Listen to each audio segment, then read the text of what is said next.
TI जी। आज का Nifty देखो दोनों में कंफ्यूजन था, निफ्टी 50 और निफ्टी बैंक में दोनों में।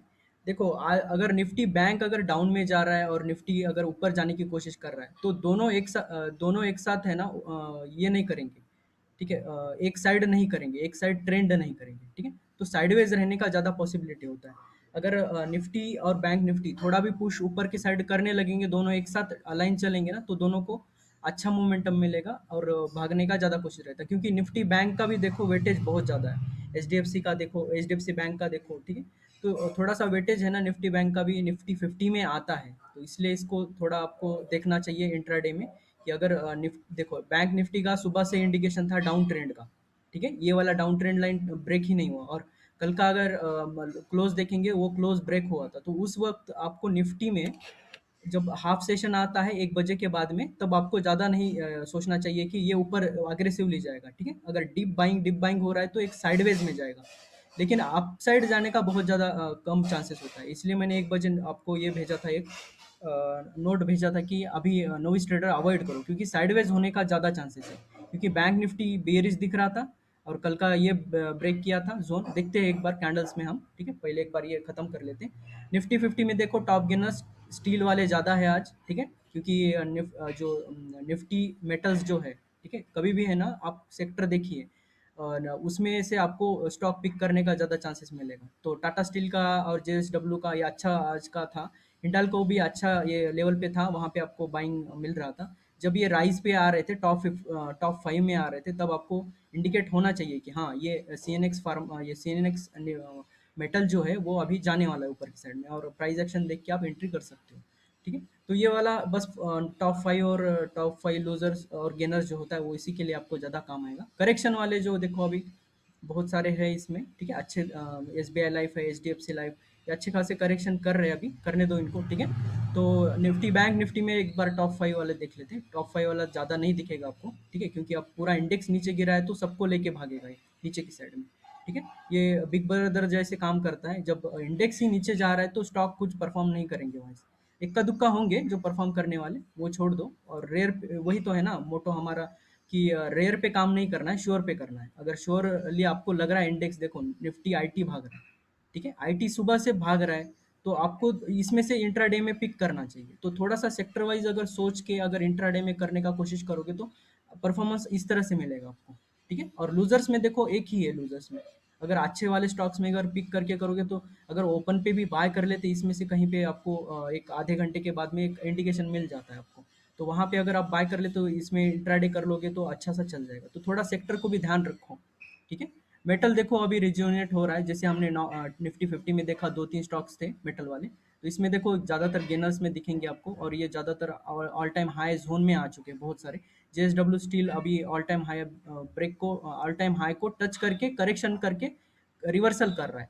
मतलब आपको डाउन साइड से इस तरह से डाउन साइड से ऊपर जाने का ज़्यादा इंडिकेशन है, तो देखते थोड़ा सा हम इसमें भी। ठीक है, निफ्टी फार्मा रिज्यूनेट हो रहा है।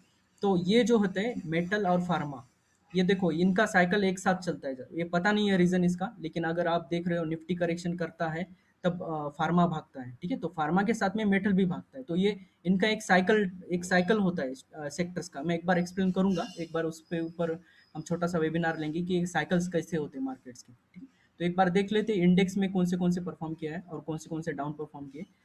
इंडेक्स में देखेंगे तो आपको हाई परफॉर्मर में तो आपको वही दिखेगा मेटल्स में। ठीक है, निफ्टी मेटल्स में है टॉप पे, फिर निफ्टी आईटी सेकंड पे, फार्मा पे। तो बाकी के ज़्यादा तो अगर लूजर्स में देखोगे तो रियलिटी, क्योंकि ये कल 2-3 वीक से है ना भाग रहे हैं। ठीक है, 20% की सर्किट लगा रहे हैं कुछ कुछ स्टॉक्स, हम कल देखा था हमने। सेम वैसे ही अभी ये करेक्ट कर रहे हैं, तो थोड़ा करेक्ट करेंगे, ब्रीदिंग स्टेट में है, रेस्ट करेंगे थोड़ा, फिर भागेंगे। ठीक है, तो अगर अप ट्रेंड होगा तो भागेंगे। ठीक है, डाउन ट्रेंड में होगा तो वो नीचे जाने का ज़्यादा चांसेस होता है अप ट्रेंड देने के बाद। ठीक है, तो इसको बताएंगे थोड़ा सा हम कैंडल्स के साथ देखेंगे निफ्टी में। देखो अग्रेसिव ट्रेंड लाइन जो हमारा पहला था यहाँ पे इस लेवल पे, इस कैंडल ने ब्रेक कर दिया था पहले। ठीक है, जब तक ये एग्रेसिव ट्रेंड लाइन ब्रेक नहीं किया था हम, तब तक ये फुल ऑन बुलिश थे यहाँ पे। ठीक है, तो एग्रेसिव बुलिश थे हम इस ट्रेंड लाइन पे। अब कल का जो कैंडल था, इसने परसों का कैंडल जो था इसने लो ब्रेक कर दिया, तो यहाँ पे लो ब्रेक करने के बाद ये डिप बन गया। ठीक है, तो ये स्विंग हाई बनेगा, ये स्विंग लो बनेगा। क्यों? क्योंकि ये आज जो हाई ब्रेक किया है पिछले कैंडल का, तो ये ट्रेंड लाइन कंफर्म हुआ है कि ये आगे जाके इसके ऊपर सपोर्ट करेगा। अगर हाई ब्रेक करके इस लेवल में जाके 1600 का बहुत इंपॉर्टेंट लेवल है। शायद मुझे लग रहा है वहाँ से ये वाले स्लोअर ट्रेंड लाइन पे आने का बहुत ज़्यादा चांसेस है। तो वो ध्यान रखिए 16,000 का जो लेवल है, ठीक है? जब भी ये लो ब्रेक करेगा तब का आपको फर्स्ट इंडिकेशन मिलेगा। अब ये ऊपर के लेवल पे फाइट कर रहा है देखो, यहाँ पे रेड रेड कैंडल्स आ रहे हैं, यहाँ पे डोजी कैंडल बना रहे हैं, मतलब इस लेवल पे निफ्टी का प्राइस जो है फाइट कर रहा है सप्लाई के साथ में। यहाँ पे सप्लाई जोन है, ऐसा आप कंसिडर कर सकते हो, क्योंकि यहाँ पे देखो फॉल आ रहे हैं, डोजी कैंडल्स बना रहे हैं, मतलब यहाँ पे फाइट चालू है। और अगर निफ्टी बैंक निफ्टी में भी देखोगे तो उसी तरह उस लेवल में हायर लेवल्स पे इस लेवल पे वही फाइट चालू है। यहाँ पे बेरिशनेस आ रहा है, पहले भी वहाँ से एक बार बेरिशनेस आया था। थोड़ा अभी आपको स्विंग ट्रेड्स और ये है ना बड़े बड़े टारगेट्स के लिए नहीं लेना है। इसका इंडिकेशन ये होता है, अगर आप इसमें बैंक में या फिर निफ्टी 50 वाले स्टॉक में कहीं अगर एक आप स्टॉक उठा रहे हो स्विंग ट्रेड में, अगर वहाँ पे अगर आपके टारगेट्स बहुत ही ज़्यादा है, अगर ये एंट्री आपका इस एरिया में आ रहा है और टारगेट्स इस तरह इस एरिया में है, तो आपको टारगेट्स इस तरह से नहीं रखने हैं। जल्दी से इधर इस एरिया में या फिर मिडल में कहीं आया तो वहाँ पे आपको निकल जाना चाहिए। तो इंडेक्स देखने का यही ज़्यादा फायदा होता है कि आपको टारगेट सेट करने में ज़्यादा फायदा होता है और जल्दी निकलने में ज़्यादा फायदा होता है। तो अगर सेक्टर एखादा अगर इंडेक्स अगर बेयरिश है या फिर ये देखो डाउन, ये डाउन डायनेमिक ट्रेंड लाइन जो डाउन ट्रेंड का है, कल हमने बोला था कि इसका अगर हाई ब्रेक करेगा तो ये हम इनवैलिड कर देंगे, लेकिन आज इसने स्विंग हाई बना दिया तो हमारे लिए और एक डाउन ट्रेंड का स्विंग हाई मिल गया। तो ये swing high swing low swing high swing low, तो स्विंग हाई स्विंग लो अगर बना रहा है, अगर ये स्विंग लो ब्रेक करेगा तो ये डाउन ट्रेंड में एंटर कर जाएगा, ठीक है, बैंक निफ्टी। तो निफ्टी में ऐसा कोई इंडिकेशन नहीं, निफ्टी में तो देखो स्विंग हाइज स्विंग लोज स्विंग हाइज स्विंग लोज, और आज एक स्विंग हाई बना है। कल स्विंग लो स्विंग हाई ऐसे बना के अगर जा रहा है मतलब ये अप ट्रेंड में है, और निफ्टी है अभी फिलहाल फर्स्ट स्विंग लोज बना है, अगर ये ब्रेक करेगा तो डाउन ट्रेंड में जाएगा। तो इसका अफेक्ट क्या करेगा कि दोनों साइडवेज जाने का ज़्यादा चांसेस होगा। तो ये आप कंसिडर कर सकते हो एक जोन में, आपको इसका ब्रीदिंग स्टेट में आएगा, क्योंकि ये देखो कहाँ से भाग रहा है ये 16 अप्रैल 13 अप्रैल से भाग ही रहे। तो थोड़ा सा रेस्ट करेंगे, रेस्ट करने के बाद फिर से बुलिशनेस दिखाएंगे ये, ठीक है। तो थोड़ा सा सप्लाई जोन में आप कभी भी अलर्ट रहिए, पहले से बोलता हूँ मैं ज़्यादा, ठीक है। एक बार निफ्टी में देख लेते हैं इंट्राडे में क्या क्या बिहेव किया। आज का सुबह ही मैंने एक पोस्ट किया था दोपहर middle of the trading session कि थोड़ा सा बियरिश है यहाँ पे, ठीक है। क्योंकि निफ्टी को अगर बैंक निफ्टी के साथ कंपेयर करेंगे तो आपको दिखेगा थोड़ा सा बियरिशनेस है, स्टार्टिंग वाले फेज में दिख रहा था वहाँ पे। और जब भी ये डीप आया था, जो कि गैप फिल कर दिया था यहाँ पे, जो भी मैंने पोस्ट में लिखा था, गैप फिल करने के बाद में लोग क्या करते हैं, ज़्यादातर एग्रेसिवली बाइंग करना शुरू करते हैं।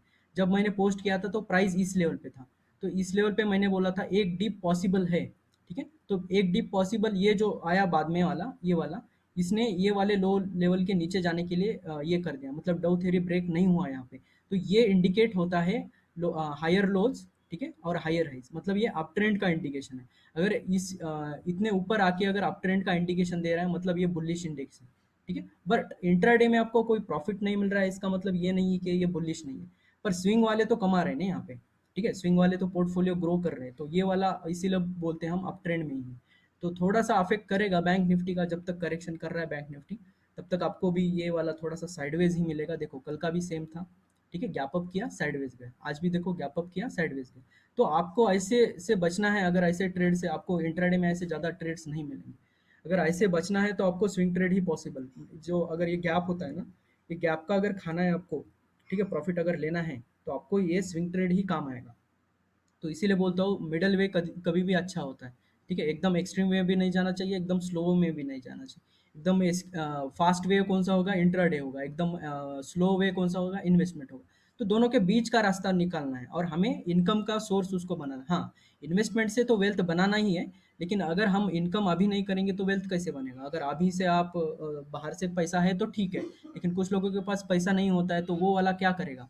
अभी इनकम बना लो, कुछ ट्रेडिंग स्टाइल्स होते हैं जैसे कि स्विंग होता है, ठीक है।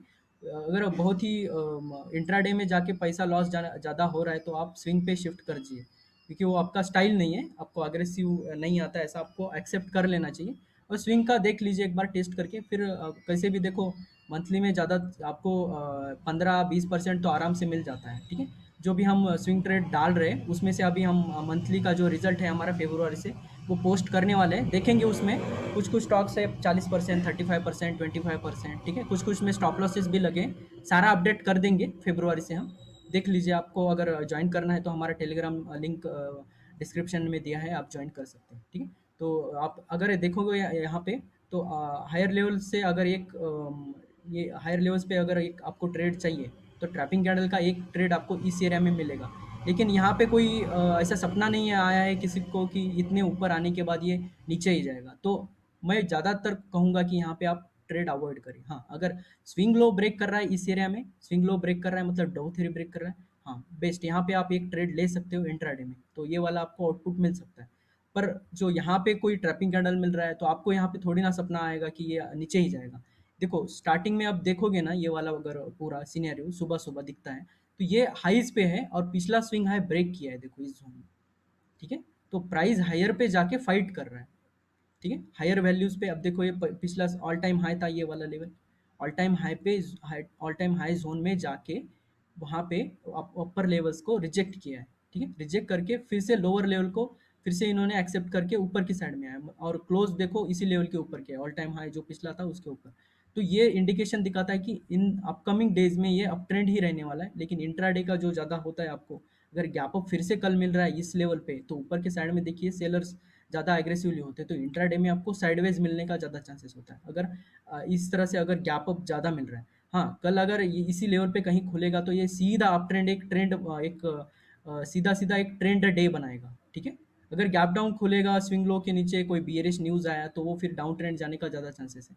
पर ध्यान रखिए पीछे नीचे एक डायनेमिक ट्रेंड लाइन है, वो वाला पे आपको एक सपोर्ट मिल सकता है, ठीक है। और ये ऑल टाइम हाई का जोन, जो ये पिछला जो स्विंग हाई का जो जोन है, इस एरिया पे आपको एक कॉन्फ्लुएंस मिलेगा, क्योंकि यहाँ पे स्टैटिक वाले भी लोग बायर सोचेंगे ना कि ये सपोर्ट स्टैटिक वाला सपोर्ट मिल रहा है, और डायनेमिक वाले भी सोचेंगे कि यहाँ पे मेरा डायनेमिक वाला सपोर्ट मिल रहा है। तो दोनों बायर्स कलेक्टिवली मिलेंगे, तो दोनों का मतलब बाइंग का सेंटिमेंट ज़्यादा होता है इस ऐसे लेवल पे। अगर इस लेवल पे कहीं आपको बाइंग साइड का मिल रहा है कल में, तो आपको यहाँ पे एक बाइंग साइड का एक ट्रेड बना लेना चाहिए इंट्राडे में, ठीक है। तो अगर एक डेली में देखेंगे फिर से एक बार, ठीक है, तो 2-3 दिन से वही कर रहा है, ठीक है। थोड़ा-सा ऊपर जा रहा है, साइडवेज़ जा रहा है, या फिर थोड़ा-सा डीप आ रहा है, ठीक है। तो उसको आप यही बोल सकते हैं कि निफ्टी हायर प्राइसेस को रिजेक्ट कर रहा है या फिर फाइट कर रहा है। तो ऐसा चलेगा जब तक ये नहीं होगा, ज़ोन क्लियर नहीं होगा, ये वाला जो 16,000 का ये हार्मोनिक लेवल है, ये जब तक क्लियर नहीं होगा तब तक आपको 17,500 का टारगेट नहीं मिलेगा। जो भी हमारा हायर लेवल्स का जो हार्मोनिक्स का टारगेट है, वो सून आएगा, ठीक है, देखेंगे। देखो पहले से अगर अपडेट करेंगे, तो देखो इस लेवल से हम पहले से ही बोल रहे थे कि ये वाला जो एग्जैक्ट लेवल है 15,440 का, वहां से फॉल आएगा। हमने पहले ही बोल दिया था कि यहाँ पे हार्मोनिक्स लेवल है, यहाँ से फॉल आएगा, एक तो साइडवेज जाएगा। तो पूरा मार्केट साइडवेज जाने के बाद इस लेवल पे आपको एक छोटा सा डायनामिक, छोटा सा डाइवर्जेंस मिला था इस लेवल पे, और इसी लेवल से हमने शुरू कर दिया था कि ये ऑल टाइम हाई जाएगा अभी। तो वहां पे एक ऑल टाइम हाई एक रियलिटी बन गया यहाँ पे। फिर अभी भी देखिए इस लेवल पे आपको फिर से एक हार्मोनिक लेवल आने वाला है, तो एक साइडवेज या फिर करेक्शन मिलने का ज़्यादा चांसेस है। छोटे छोटे हार्मोनिक्स लेवल से ये वाले, ठीक है। तो हम वेबिनार में देखेंगे हार्मोनिक वाले, तो वो अगले महीने में हो जाएगा आपको, ठीक है। फिलहाल के लिए आप जस्ट फॉलो करिए जो भी आपको प्राइस बोल रहा है, ठीक है, जो भी हमने सिखाया अब तक डाउ थ्री के अकॉर्डिंग या फिर प्राइस एक्शन के अकॉर्डिंग, तो वो वाला आपको ज़्यादा अभी तो उतना ही फिलहाल काम में आएगा आपको, डोंट वरी। और एक बात है यहाँ पे बैंक निफ्टी में देखो रिलेटिव स्ट्रेंथ जो है, ठीक है, अकॉर्डिंग ये भी थोड़ा सा डाउन परफॉर्म कर रहा है, 60 के नीचे आ चुका है। तो निफ्टी ज़्यादातर आपको स्लो ही दिखेगा कुछ आगे अगले आने वाले दिनों में या फिर ट्रेडिंग सेशन में, और निफ्टी भी वही बिहेव कर रहा है, ठीक है। देखो यहाँ पे हायर हाइस तो बना चुका है, ठीक है, हायर टॉप्स तो बना चुका है यहाँ पे, लेकिन यहाँ पे देखो ये हाई बनाने में नाकाम रहा है आरएसआई। तो ये एक छोटा सा डाइवर्जेंस बोल सकते हैं। तो डाइवर्जेंस आने के बाद एक आपको करेक्शन मिलेगा, ठीक है, फॉल नहीं मिलेगा, करेक्शन मिलेगा। करेक्शन मिलेगा इसका मतलब ये कब ये इंडिकेशन क्यों काम आएगा, जब आपका इधर और इधर इस साइड में कहीं आपका एक आधा ट्रेड बना है, स्विंग ट्रेड बना है, या फिर रिसेंटली अभी अभी एंट्री किया है, तो आपको एग्जिट कर देना चाहिए वो ट्रेड से, ना कि यहाँ से शॉर्ट मारना है, ठीक है। इतने बुलिश स्टॉक में आपको शॉर्ट नहीं करना है, बस सेल करना है जो ऑलरेडी आपने बाय किया है, ठीक है, ताकि थोड़ा सेफ जोन खेलोगे, क्योंकि निफ्टी के साथ में सारा जो मार्केट है गिरते रहता है। अगर एक आधा बड़ा कैंडल आएगा फिर से, तो कोशिश करेंगे बायर्स फिर से डिप बाय करने का, देखेंगे आगे जो जो होगा। तो इसका इंडिकेशन तो कल ही समझेगा। अब कल का कोई प्रेडिक्ट नहीं करेंगे हम, ऐसे तो प्राइस एक्शन वाले करते नहीं, जब आएगा तब हम डिसाइड करेंगे, ठीक है। तो आज के लिए इतना ही, थैंक यू, टेक केयर।